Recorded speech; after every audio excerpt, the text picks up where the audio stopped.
buntag mga ka-Spin Media.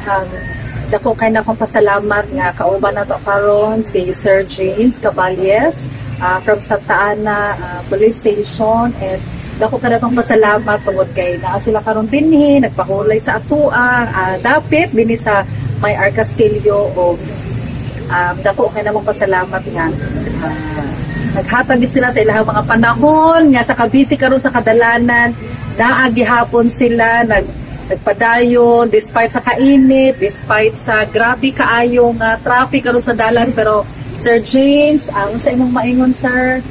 Sa amin ginabat karon na routine mo din siya sa ato nagbayan sa Davao na isbol ta diri Manilao ta permanente mao punay kina-instructor sa among panpod sa station din ng Lao, doon check ng Lao na magbalitay maayo sa aming area na bigay sa area ng tahanan.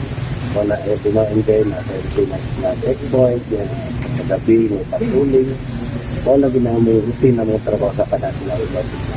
Okay, so thank you kaayo, sir. Salamat kayo sa inyong pag-servisyo na kinasikas. Ano yung pang-servisyo na mo, bigyan ko sa aming personal para bigyan sa kanan, para sa magkidabangay ko, kitang ka lang kitabangay ko sa ating kalinaw sa pagtulong sa ating sila.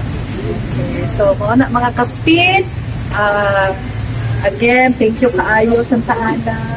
And kay Sir James, isip team leader karon sa mga kaubanan ng mga kapulisan. So God bless ato ang tanan.